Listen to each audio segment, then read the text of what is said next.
One more and then it's getting hot. Anybody else? Too hot? Yes, sir. I was asked the other day, with his close team of secretary and all that, they said, you know, and people leaving, it seems like he doesn't really have a team. I'm not talking about the seven, you know, I'm talking about the ones that he picks. As far as that surround himself? Yes. Yeah. In every presidency, you're going to see this you know, getting the right mix in there. You know, Spicer just resigned yesterday. Here's the challenge that they have. Some of the people that were brought in and some of the people that have followed him behind him are used to working in politics. This guy's not a politician. He doesn't think like a politician. He doesn't act like a politician. He doesn't speak like a politician. It's some challenge for him too, because as a CEO, you walk in and say, this is what I want to get done. If they don't get done, you fire everybody around you. And he can't do that. There's separations of powers here. And so they're trying to find that right mix, because I think what happened with the communication side is you had some communications people that were thought and acted a lot like the president. And they need a mixture of some of those who know how, who can massage that message a little bit, but also speak plainly. I mean, we've had that issue ourselves, because I have always advocated, I don't want to, I mean, if you write something that's a statement for me, it needs to sound like I'm just standing and talking to Trey. It doesn't need to have a hill sound to it. I don't have to impress people with the language.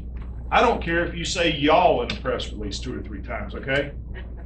Now, I do have some communications folks that realize, yeah, you got to temper that a little bit, but that is a challenge, to actually find somebody who can take what you're thinking and put it into the right words that will get it out there, especially when you have such an aggressive media that wants to change everything that you say to be a negative. So as he goes, it's kind of massaging to get the right mix of people in there. Donald Trump, one of his strengths, and this is one of the philosophies I've always held to, I don't want to surround myself with people who are just going to agree with whatever I say.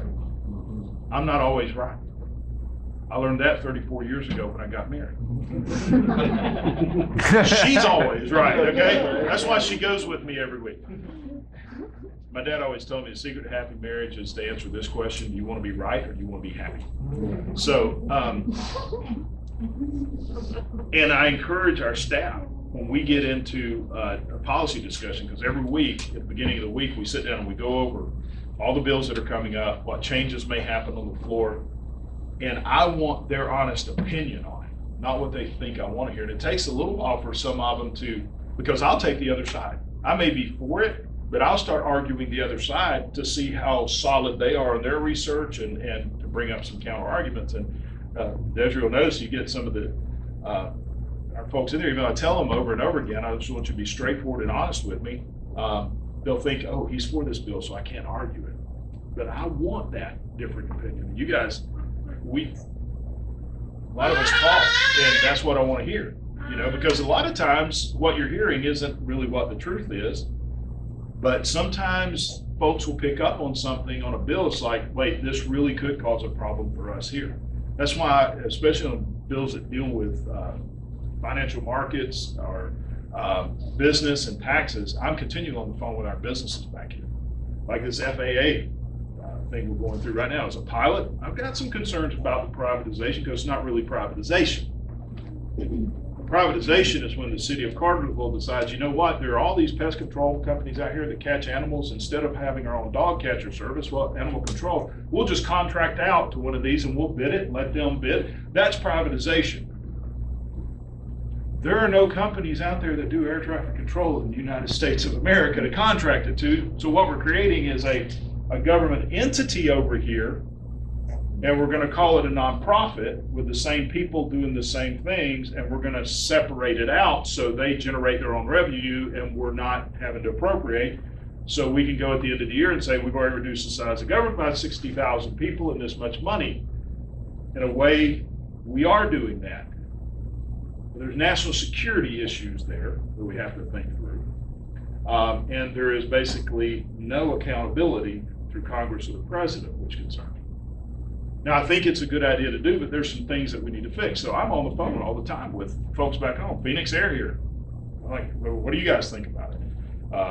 The airlines are all for it. It concerns me a little bit when all one organization is for something. General aviation is all against it. Business aviation is all against it. So what I'm trying to find out is, are you against it because somebody told you should be, or do you have a specific reason you're against it, and how can we fix that? That's really what we got to get to in our office. I say, not only, let's just not say we're against something, but tell me why, and then let's try to fix it, because that's really what it's all about. But I know it's getting hot, and